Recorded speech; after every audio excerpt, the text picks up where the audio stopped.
Hello and welcome to the TeamVVV podcast for all your weekly racing game ramblers. I'm Martin and joining me is Kevin. Hi guys. And, wait for it, Alan's back! Hey, hello viewers. He's managed to tear himself away from Pokemon Go. Absolutely. I've loved it, every minute of it. Oh, marvellous.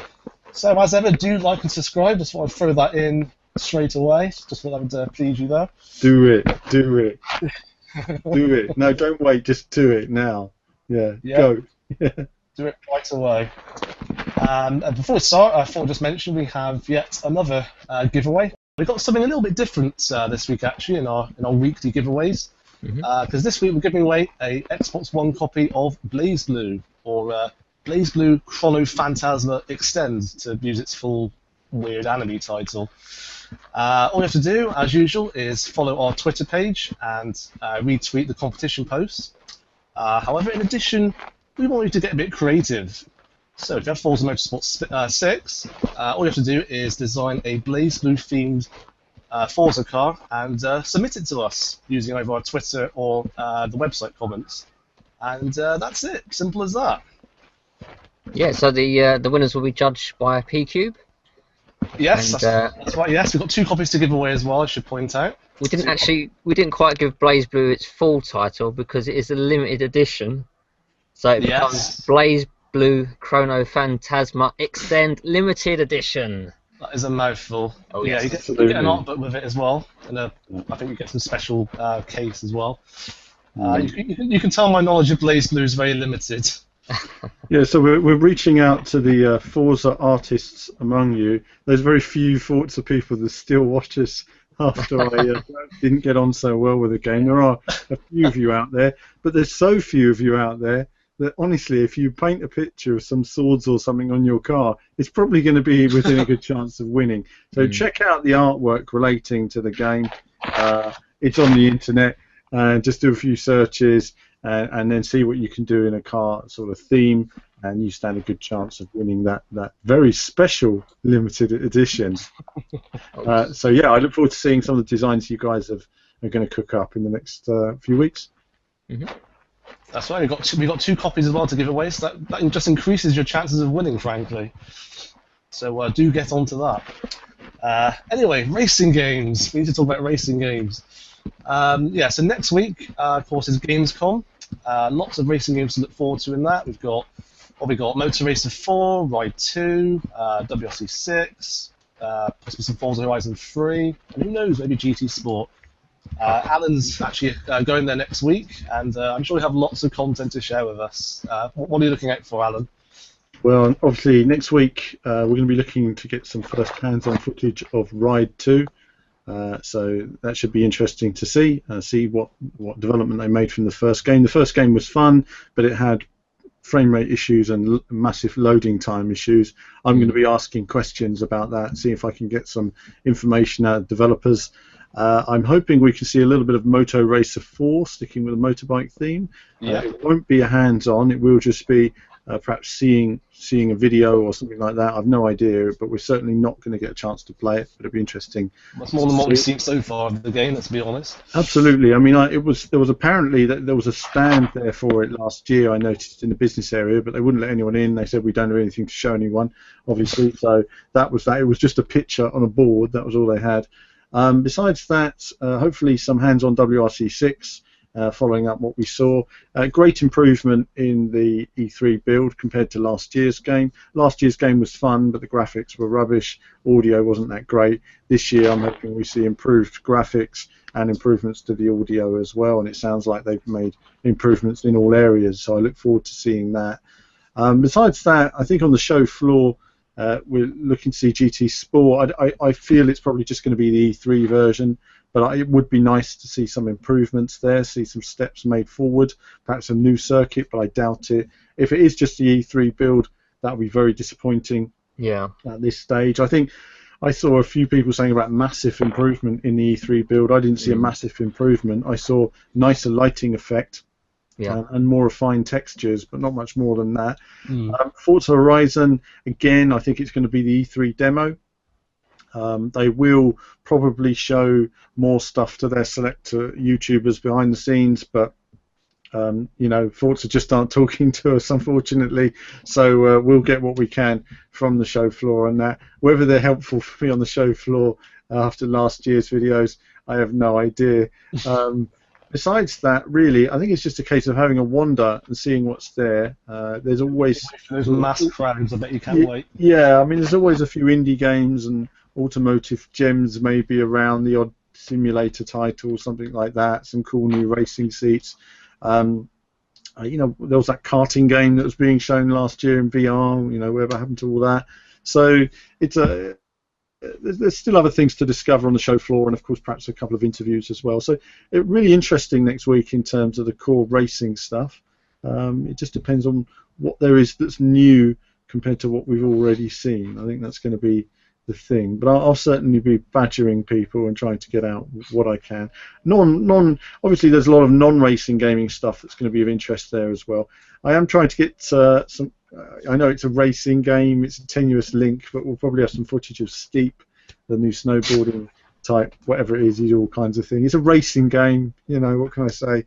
And also there's going to be something new from a publisher.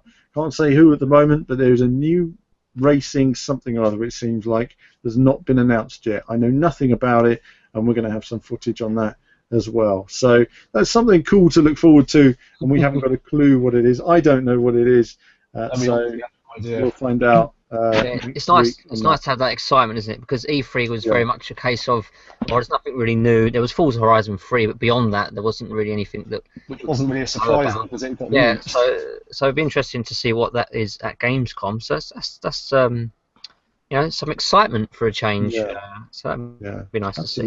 Yeah, it's nice to have something like that. I mean, so much of it leaks out, even with the new consoles.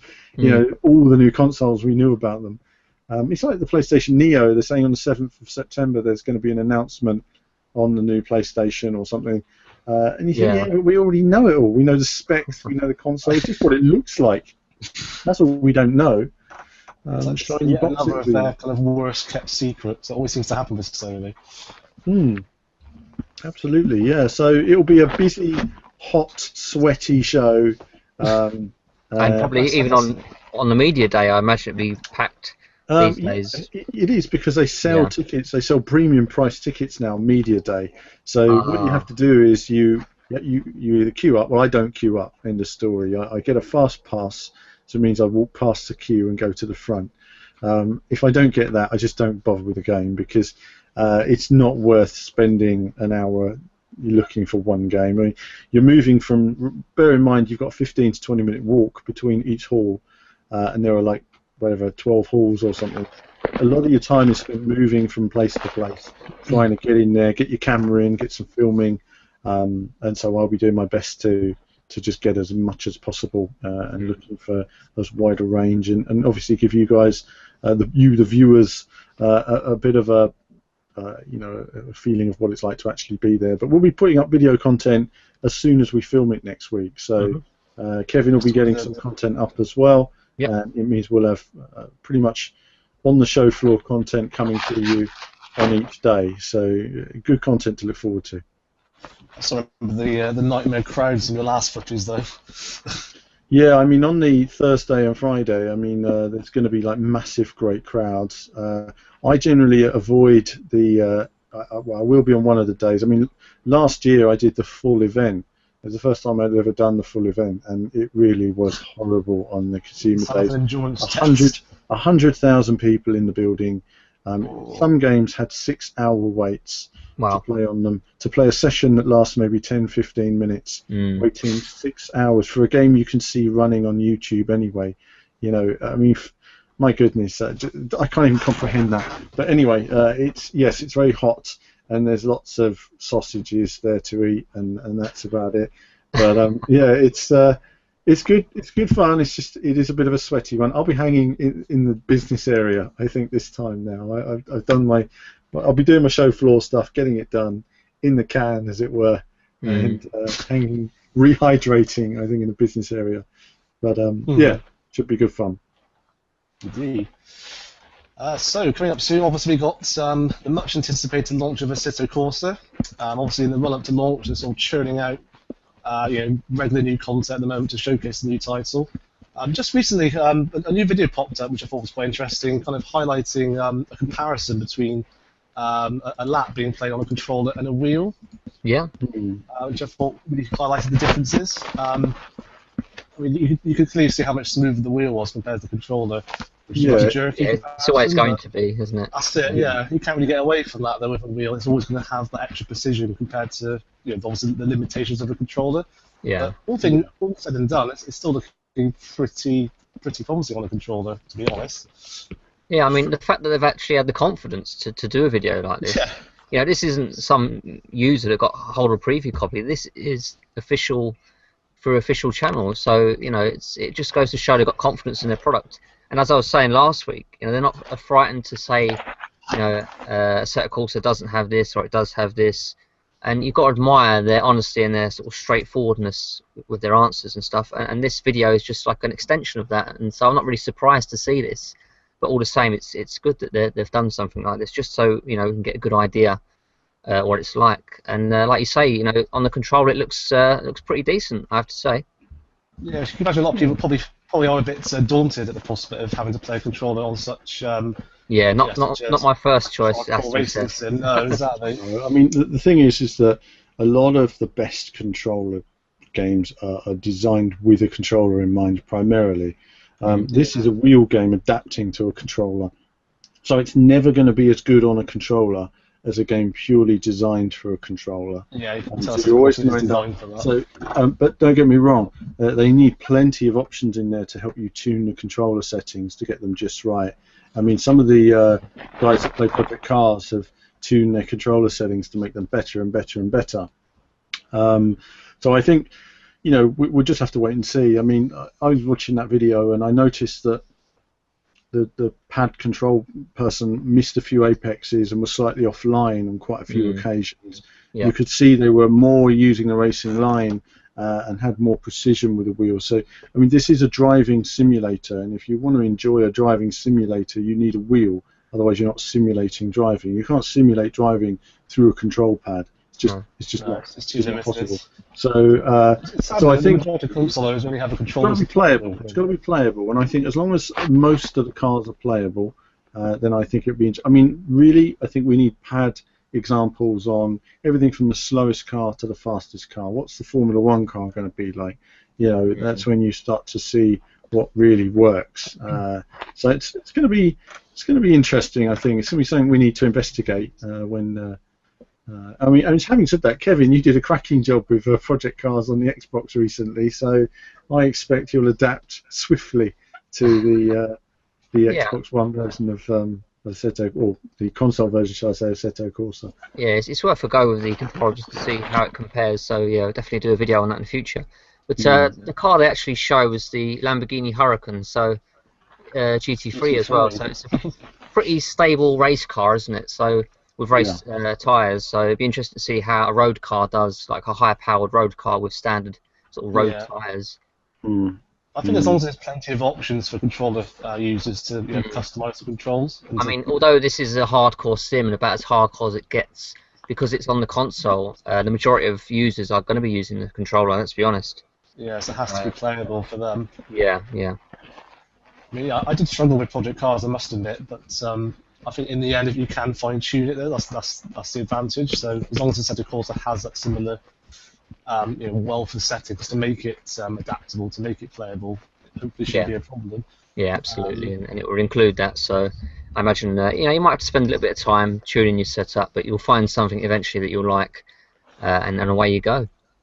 Yeah, like I said, I found D.R.I.V.E to be very, very playable actually with the PS4 controller. I was quite pleasantly surprised, having spent most of my time with it on a wheel. Yeah. I was expecting to be all over the place, switching straight to the controller, but it was actually very playable. And actually, in contrast to that, I found WRC5 very playable with the controller, but not so much with the wheel. So it all depends on, like what Alan said earlier, what it's actually developed for. And WRC5 was very much a controller-developed game. Yeah. So when you went to the steering wheel, it didn't quite translate. But like you say, Alan, the opposite is true with Assetto Corsa. It's developed with the steering wheel in mind, so the controller very much comes after. But so far it looks like they've done a decent job. So I'm happy with what I'm seeing so far. And like I say, I'm going to test it out in a future video so we can give you guys our thoughts. I do look forward to seeing how it turns out. Not long now, I mean, I'm sure we'll see a preview hopefully in the next week or so. And saying that, Assetto Corsa might be at will be at Gamescom. So again, that's another one to for me to pop along to and see if I can get a hands on. Yep. Yeah, so they need to get themselves out there and market it up to release. Absolutely, yeah. So Gamescom's the ideal platform for that, hopefully. I mean, other games as well that I find very playable with controllers, of course, is Forza. Again, because of the it used to be a console-only franchise. Obviously, the majority of players are going to be on a controller. Forza 6 and especially Forza Horizon just played beautifully well with the controller, I thought. Which leads us on actually to the new Forza Racing Championship. It's just started its first season. Forza kind of getting into the esports leagues, just like a lot of other racing sims out there at the moment. Obviously, it's kind of taking a leaf out of GT Sports book. I think it's trying to almost seems like it's in response to that. It's been quite criticised, though, interestingly, about the amount of corner cut you can get away with. I don't know if you guys have had a chance to play it at all. I've seen the corner cutting. I mean, it's not a new thing to Forza. I mean, I mean, there are rules that the developers can build into the game to prevent what we're seeing. These corner cuts. I remember doing F1 2001 competitions like this years ago. It was set on Spa, and they had this massive competition. I must have done like 1,000 laps on this course, and we got to the top of Eau Rouge and down the straight, and people were just cutting straight across the grass. They weren't turning to the right and then the left. They were just cutting straight across, and there were just all kind of cuts people were making. This is nothing new. They should have sorted it out better. And it's not. They've not done a good enough job, and it just makes a bit of a sham. We want the motor industry to be more interested in what games are all about, but they're not going to be more interested when they see that kind of mucking about. Having said that, the motor industry can't talk much itself because there's all kinds of inconsistencies in terms of track limits on there as well. But the reality is that it needs to be better policed, and there's some very unhappy Forza players out there, and they, bearing in mind that this is their new professional championship, it needs to be handled professionally. So times they should delete the times, reset the rules, reset track limits so it works properly, and do it again. Yeah, I mean, this was a complaint I had with GT6 on the quick race mode. Especially tracks like you say, Spa, with the chicanes, the slow sections. GT6 does have like a penalty system. So if you cut a corner, you'll get a time penalty. They'll slow you down for X amount of seconds. But in spite of that, the shortcuts often outweigh the negative of the sort of time penalty. So people would still take those shortcuts. So say like Nürburgring GP, the really tight chicane, they go straight across.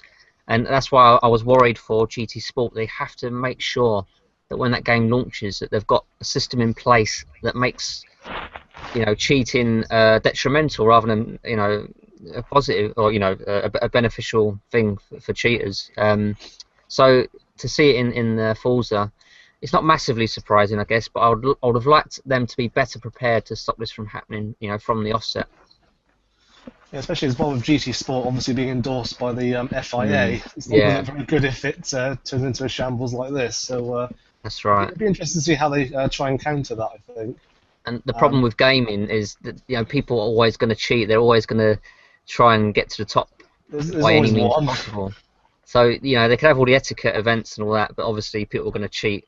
You can't really stop that. So there has to be a system in place, that just totally makes cheating not a viable option if you want to be successful.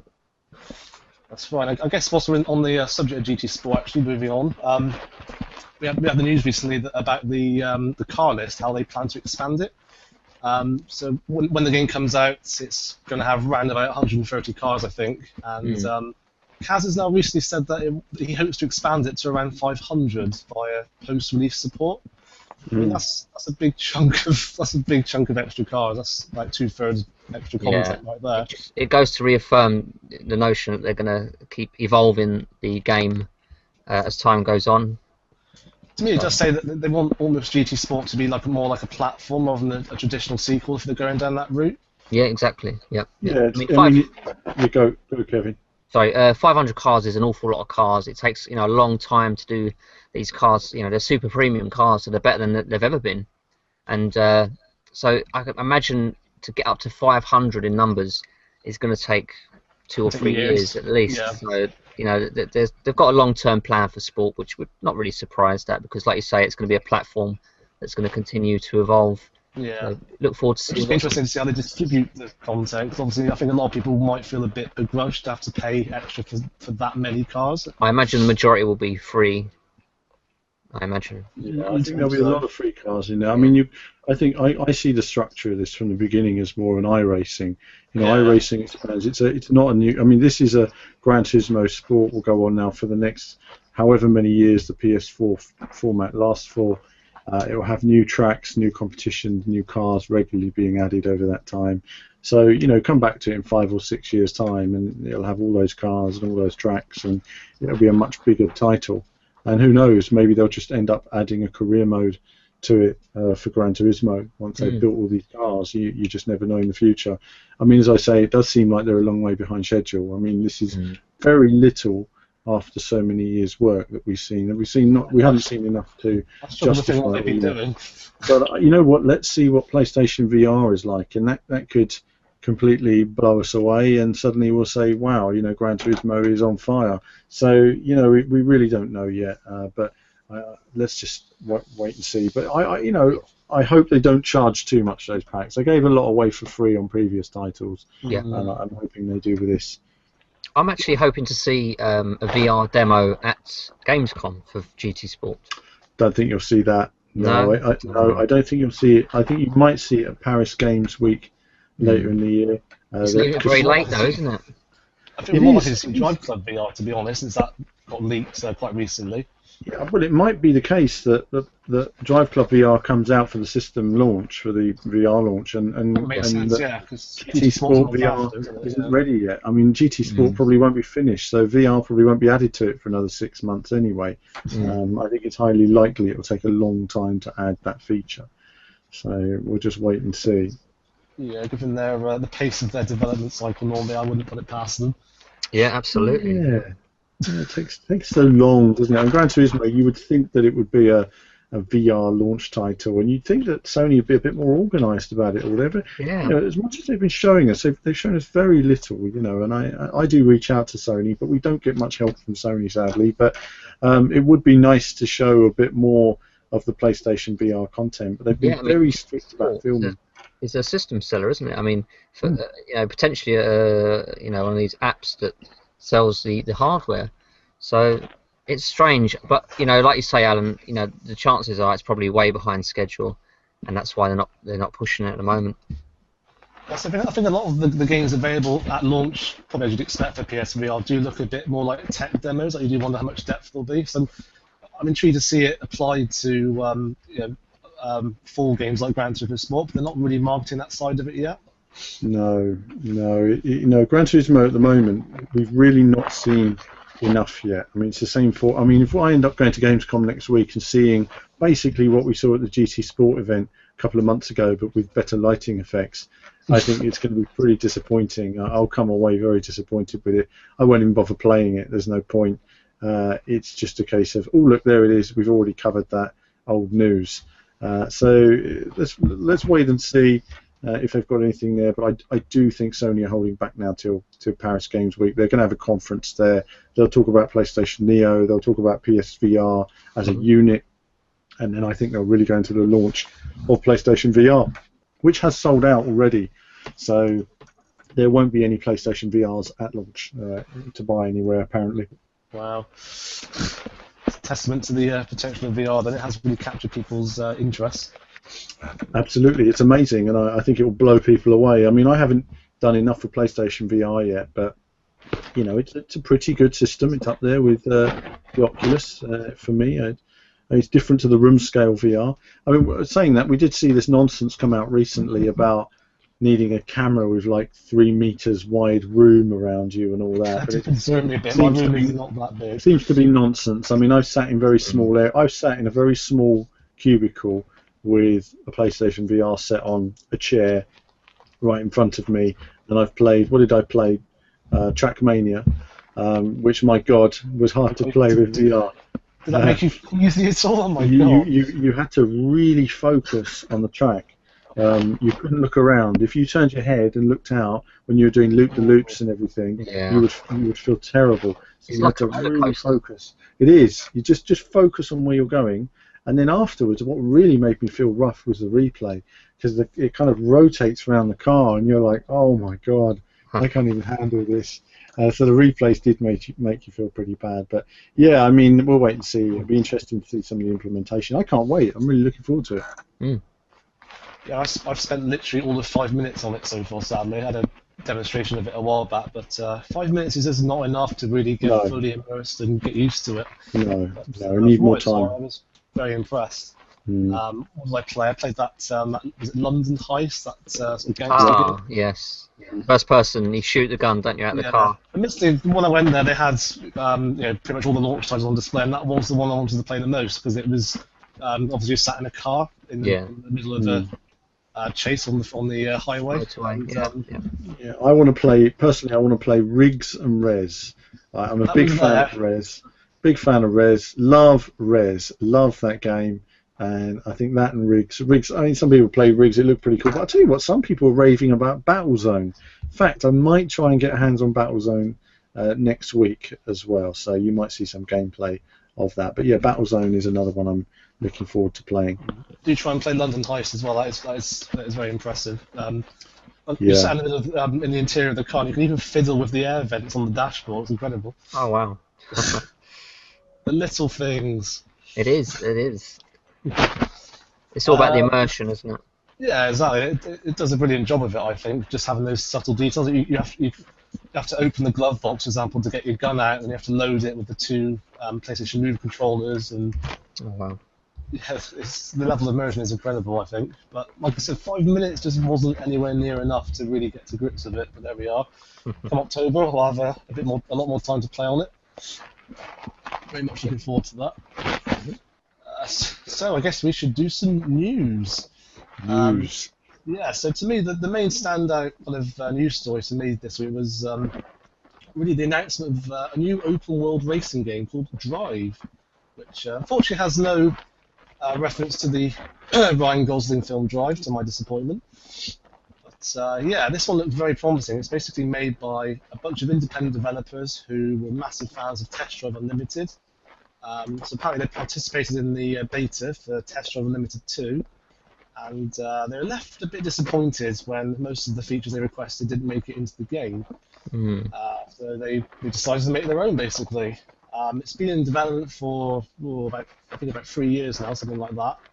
And they've just announced their Kickstarter, along with a very brief gameplay footage. It's still quite early in development from what we've seen.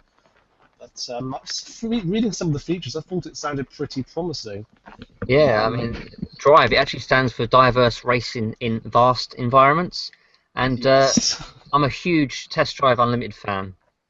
You know, really big fan of that. And to me, if you'd have asked me what my ideal game is, it would be like an open world racer with sim physics, or at least simcade physics.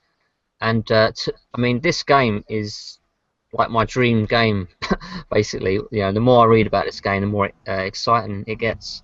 So you know, we've got an 800 square kilometer map. It's set on the fictional European island. I'm not going to pronounce it. But, we won't go there. But you know, I mean, it's been in development for a few years. But they're showing off very sort of simple stuff for now. But yeah, this game, it's right up my street. So I'm very much looking forward to seeing more about this. And the really subtle details as well. Like apparently, it even simulates the petrol sloshing around in the fuel tank. Oh wow! So they've really gone to town. Yeah. I mean, it's all about the driving experience, really. It's about enjoying the driving experience on the open road. and I think that's what they're sort of aiming for, going for, I enjoyed the test drive games as much as that. I used to do videos called Sunday Drives where I just used to go off for a drive, and I intended to do more of that on the crew, and just for whatever reason didn't have time in the end at that time. Missed the boat a bit on it, but I like that. I like just going for a casual drive and exploring parts of the map, finding those hidden, whatever they were, gold things. So that was videos back in the day from the very few viewers that remember my test drive videos. And I think the potential's really there, but at the same time, it's I haven't been through all the details of Kickstarter, but it's an ambitious project, and I hope that they can bring the elements that they can see together.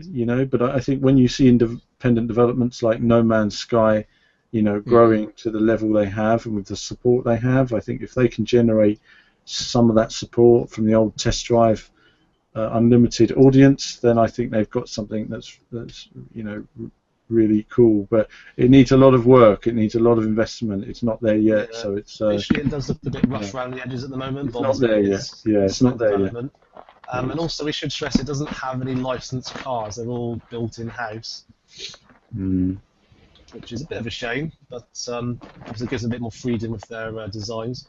I like the fact that, again, like in Test Drive Unlimited, you can buy your cars from actual dealerships, and you get loads of different factory options and stuff like that. It really plays on actually owning a car. And I love all that. I mean, in Test Drive, you get to buy your houses as well, and you've got your garages. There's that as well. You can buy properties, apparently. Yeah, the bigger the house, obviously the more it costs, so you have to save up for it, and the bigger the garage you get with it, so you can sort of house more cars, and you can have your favourite house with a sort of 8-car garage and put your 8 favourite cars in it. So it's you get that nice sense of ownership, and you can sit in the cars, rev the engines, press all the buttons and whatnot. And I love all that because it gives you a sort of virtual, got a feeling of going into a car showroom and actually having enough money to buy a supercar, which of course not many of us will have the opportunity. You can look around the car in the dealership and open all the doors and play with the interior. Real petrol head sort of stuff, isn't it? And I love all that. Yes, I'd love to see that. There's no menus. There's no menus either for changing the options. Apparently, you can do it all by like using an on-screen display in the interior of the car, just as you would in real life. I just love the attention to detail. So it's got indicators, lights, sat navs, radios. Awesome. I'm hoping you could still wind the windows down as well. That's my favourite detail in Test Drive Unlimited. And the roofs as well. Why can't you do that in the crew? Exactly, lacking an eye for detail. Actually, I say the crew was never the sum of its parts, in the sense that I think when we saw the upgraded version, it looked amazing, but it needed to be that during the first release, really, and I don't know why they didn't do that, whether it wasn't finished or whatever, or they rushed it out the door.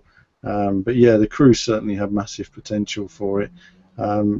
As I say, it's a shame we didn't really have time to get into it. I think for me, what put me off the crew, one of the things was the fact that when you're using a steering wheel, as I do, and then you jump into a monster truck, the monster trucks are undrivable because the controller helped you in the air, whereas when you're using a steering wheel, you couldn't control where you were. So it was just something that, and when I was playing it at the very beginning, I remember I had severe problems when it went to night time and I couldn't see, or it just went completely black. So there was a few things that just threw me off, and the big problem for me is because I've got production time when I'm working on each game. If that game isn't working when I need it to work, I just move on to the next one, and then there's another new game coming out, another new game. So I kind of missed out on that. But I think this game, this Drive, they have a lot of potential. The graphics obviously aren't there yet. It's going to need to go a long way. It needs a lot of investment, but the potential is there, and the market.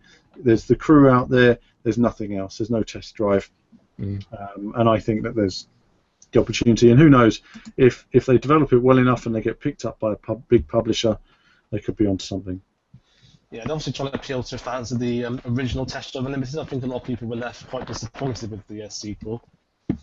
Yeah, the handling model in the sequel was less liked, shall we say. I mean, it wasn't perfect, but then going back to Test Drive Unlimited 1, I mean, even that handling model was far from perfect. Yeah, I mean, I couldn't stand the handling model in Test Drive 1. I mean, having played PGR3 a lot at that time, and I think the PGR games had an excellent model for what it's worth. It was very much you really understood the wheel spin, and whether you're doing a speed events or the drifting events, it worked very well. I think going from that to Test Drive, the handling was quite limited. So when everyone says Test Drive Unlimited 1 was this amazing, perfect game, well, I don't agree with that. I actually had more fun on the shoddy Test Drive Unlimited 2. It was because what I laughed at, and you've probably seen a few videos, was just how comically bad some areas were. I mean, like modelling your character and dressing them and giving them plastic surgery or something. You know, there was a load of, and the dialogue and the acting scenes were so cheesy. It was just so cheesy. It made me laugh. And so the driving for me was just a jovial A to B thing. In fact, a lot of people said to me, you know, I enjoyed watching your videos more, Alan, than I did playing it when I bought it. And I think that's the sort of thing. You know, I just took it for what it was. I didn't make it any more than that. And I think that so there's potential there, but we'll have to wait and see. You know what? It's got a long way to go. Yeah. I should say actually as well, so far they've only announced it for PC. There's no console release at the moment, but obviously if they do get picked up by a publisher, who knows? I imagine there'll be demand for it, if nothing else. Yeah, actually the funding so far is surprisingly low. They've been on Kickstarter for probably about 9 days now, and they've only reached a very small part of their target, so it's not looking too good at the moment. Yeah, fingers crossed that does pick up a bit for them. Cause yeah, it's a game I really would like to see personally. I mean, it could be the game, the open world basis that we've always wanted to see. So, we'll wait and see. I mean, I think their target release is December next year, so again, it's a very long way off. But, and that's probably optimistic. Yeah, probably. Yeah. That's probably if it gets funded on Kickstarter. Yeah, exactly. Yeah. But yeah, we'll keep you posted on any updates on that anyway. You can watch the video on the website in the news article. So other news. Rocket League. That game just keeps on giving. There's a new Rumble mode coming out next month, which has this kind of sort of battle arena power-ups, which looks quite intriguing. Yeah, it's almost like a Wacky Races style, isn't it? Yeah. It's surprisingly well made, I thought. You know, it certainly wasn't something I was expecting to see in Rocket League. This is about as bonkers as it's got so far regarding sort of add-ons and stuff. So it's called Rumble Mode. It's going to be a free update in September. And you got a bunch of, I think it's about 11 power-ups, 10 or 11, something like that. And so you've got the sort of, you know, the gloves on the spring and you know, stuff like that. You've got, what else have you got? You've got grappling hooks. You can freeze the ball dead. You know, you've got spikes you can put on your car, tornadoes even. So it's crazy, a complete departure from what we've seen so far. And cell damage actually.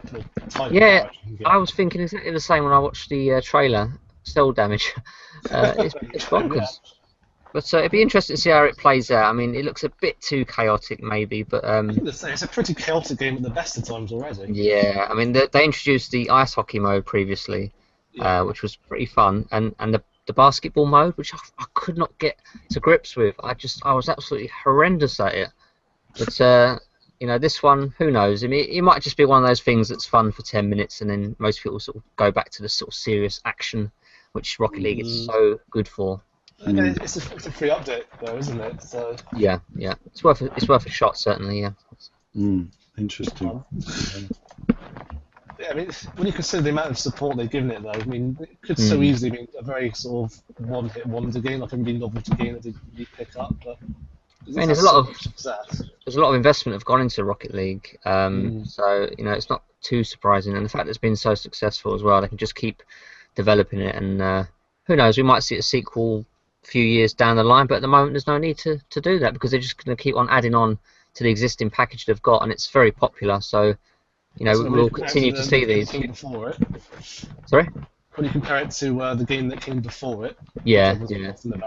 They're leagues apart. If you jump on supersonic, acrobatic, rocket-powered battle cars, oh my God, you said it first time. And You know, you notice the controls, the smoothness of the controls. So much investment has gone into the smoothness of the controls, refining that for Rocket League, and it's paid dividends. So it evolves so much. It's so much of a superior product. I mean, you're going to get your die-hard Supersonic fans, of course, but you know, Rocket League for me was such a step up.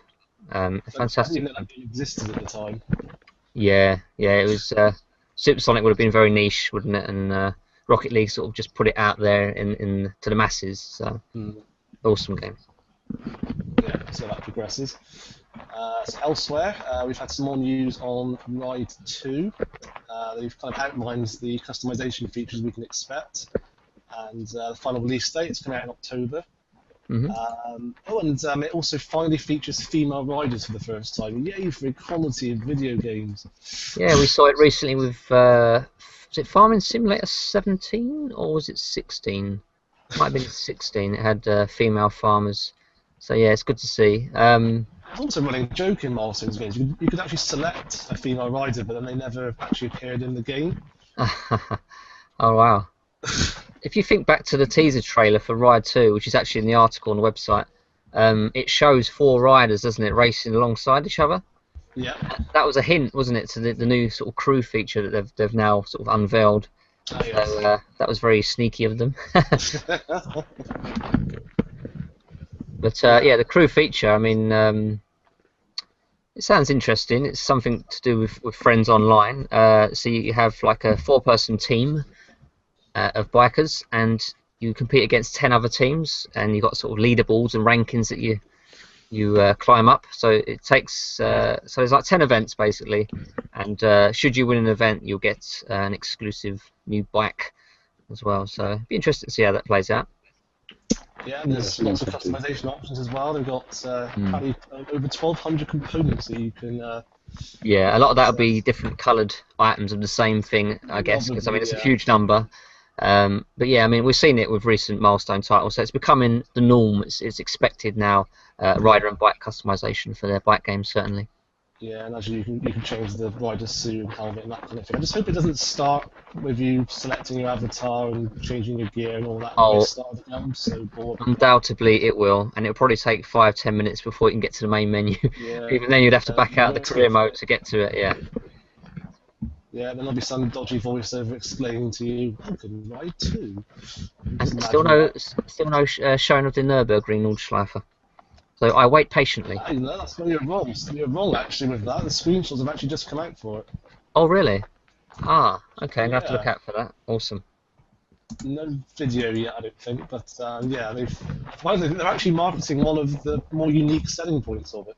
Yeah, it's their time. It's about time. Yeah, actually, I'm just looking at the screenshots actually. So. Again, we just need to see it running, really. I think that's the thing, seeing how it all comes together. I mean, Ride on the PC looked really nice last year, so, I'm not going to say it, but, it's on the tip of my tongue, all about frame rate. But there you go. So, yeah, it looks good, and we'll get those screenshots up on the site as well. So, looking forward to hands-on, just seeing how they've worked on the model, and seeing. I think the crew is a really nice idea. Bikers like to ride together. But bikers tend to like nice, cool, open roads as well. So I hope circuits are one thing, but obviously the Nürburgring is life. So moving on, we've actually had a new release this week with Bears Can't Drift. Still the best racing game name I've ever heard. It's an old school karting game. Interestingly developed by just one person. Uses no lines of code at all. I really like it personally. I've had a quick go on it. It really does bring back memories of Crash Team Racing. What do you guys think of what you've seen so far?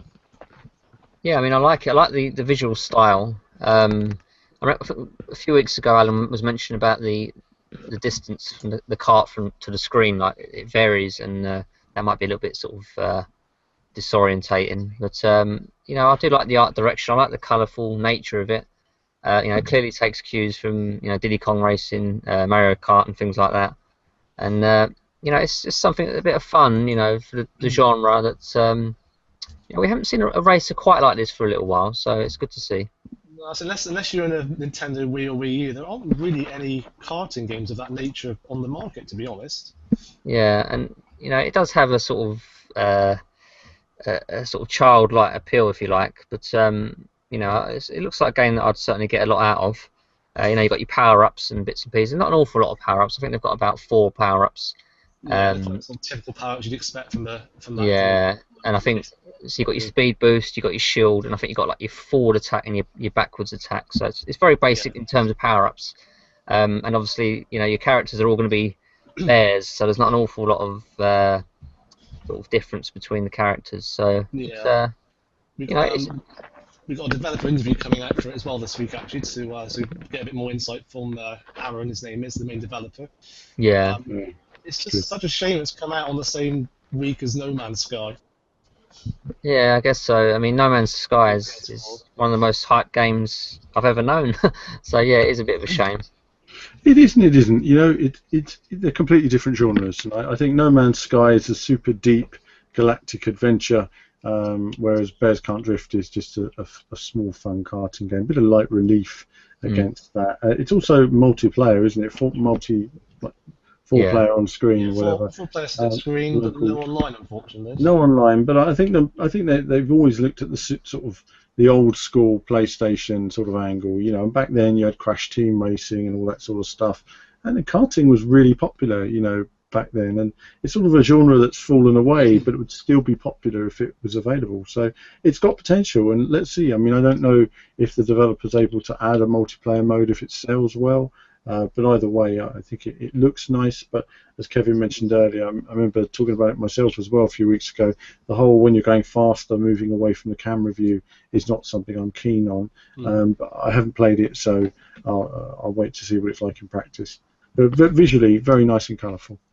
Considering it was made by one person in Unreal Engine 4, yeah, amazing absolutely. Work. Yeah, amazing work. It actually looks like a high-res PS1 game, I think. Yeah, I think that's what's inspired it. So it's a combination of Diddy Kong Racing, Mario Kart, Crash Team Racing, all sort of bundled into one there. That's it. I mean, talking to him as well, he really wanted to make it feel like a retro karting game, so he made it so that there's no menus in the game at all. Like to select different options, you have to drive through the different zones, which is quite interesting. Yeah. Actually, that reminds me of a bit like Micro Machines V3. I don't know if you remember it. You had sort of roads that you were top down. So I guess it sort of draws inspiration from that, perhaps. Yeah. It also reminds me a bit of Speed Freaks as well. That's another title that. I forgot about that one. Yeah. The kind of Rayman-like characters, if I remember. Was that one of your favourites? For me, I've got it, but I didn't get to play it enough, really. I was like, reach up and grab the box. Honestly, it's one I never really got much time to play, really, at the time. It looked like good fun. I probably played it, completed it, and didn't play it again. It just came at a time when, towards the end of the PlayStation's life, really, it came out. And so I guess it didn't have as much time given to it. It's another one of those games where I don't have it, but I played the demo. Yeah, I mean, exactly. I mean, I enjoyed it. I should do a retro video. I mean, I will get back to my PlayStation retro videos once a week again soon. I was starting it last year and got thrown off, but that's a plan to get back to. And while I'm on that, actually, I will highlight the first of the retro Alan videos will be coming up in the next few days. And so I used to do TV content back about 13 years ago, covering all the latest games before you had YouTube and streaming of any kind. And of course I've got videos of me playing racing games and what I thought of them at release and stuff, and I played hundreds of different racing games, and so I'm going to load up some of those and reflect a bit on myself as I was then, and a little bit on what I did as well. So there'll be retro games coming to the channel more, and a bit of retro Alan as well, so something to look forward to. So, I mean, elsewhere, next week we've got another new release, actually, with, what's it called? Absolute Drift Zen Edition for PS4 and PC. A title I'm personally very much looking forward to, because I love a bit of drifting. Unlike Alan, who I believe just prefers his circuit racing, you're not really a drifter, are you, Alan? No. I just don't. Yeah, I've been in. Put me in a real drift car. That's good fun, but I just want to go fast. That's me. I've spent hours just drifting in Gran Turismo on the drift mode. I can't get enough of it personally. I must admit, I'm not a huge drift fan. I didn't really care for the drift modes in Gran Turismo, so. But you know, this one does look fun. It's like a top-down sort of retro-inspired racer. Very sort of basic art style, very clean, very white. You know, Mirror's Edge, I would say, kind of style. yeah, that's right. Yeah, the sort of white and red. Yeah, I love the style of it personally.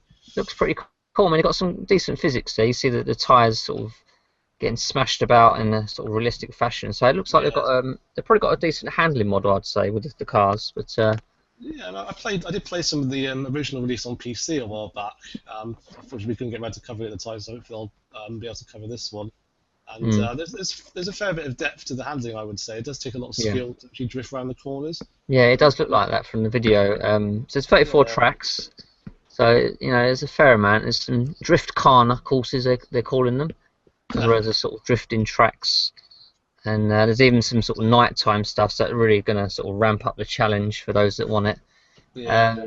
And yeah, you got your tutorial mode. You've even got replays, which some racing games don't have. And you've got your ghost car there, so you'll be competing against yourself, no doubt. And one of those sort of games that you try again and try again. So you probably have a reset button, I imagine, much like Trackmania, and where you go against your own times and just try and shave off those tenths. So it might have a bit of an addictive nature to it. It is very addictive. I can vouch for that. Okay. Yeah. So there you are. It's good to see it finally arrive on PS4 as well. We're obviously seeing more and more of these kind of indie titles branch out from PC, which is very good to see. Obviously, yeah, the PC market is saturated on the PC market, the indie titles, and it's just a shame that we don't get, you know, a tenth of those on the console. So yeah, like you say, it's good to see it come to the PS4. And it's also interesting they're coming to the PS4 and not the Xbox One. Yeah, and I really do believe that's down to the rules of that Microsoft say that if a game comes out on the Xbox One, it's got to come out on the same day it comes out on PS4, or it has to have additional features in it. And indies are just saying, well, we can't make games for both formats at the same time, so we'll develop for the easier to develop for PS4, and that's basically what's going on there. So that's a good point. I mean, it was one of Sony's big focuses with the PS4, wasn't it, to really get this sort of indie scene, sort of invest more time and money into the indie scene. So I think it's paying off now. We're starting to see these titles sort of trickle through now, so it's good. Yeah, so I think that's going to be one to watch. I can't remember how much it is, to be honest. I don't know. It'll be quite a modest price point, I expect. Drift was only $7.99, I believe, on the store at the moment. Yep, that's right. Yeah. So yeah, if you're looking for kind of arcadey, accessible, old school kind of races, those two are definitely two to watch. So is there anything else you've got left to cover? No, I think that's about it really. I think for me it's just planning for next week, getting the next few videos sorted, and I think really just sort of looking forward to what we've got coming up in the year. And to reiterate again, do enter the competitions when you see them, because you'd be surprised how many people don't follow the rules exactly. And we've got some really exciting competitions coming for the channel. So great news on the website, across the website. You know, we're working hard to cover all these different independent titles, and we'll be doing more on the YouTube channel. And I just to throw out there, and I'm going to mention this, you know, we are looking for the right people to help us in terms of getting involved with the team, in terms of video content. We'd like to grow the team. There's just the three of us working all the time on it, and we'd like to develop that. So if you'd like to be a part of Team VVV out there and you're listening, you'd like to produce content on a regular basis as we do, get involved, and you love your racing games, then contact us via the Contact Us form on the Team VVV website. And that's it really from me, Martin. I'll just sort of hand it back to you.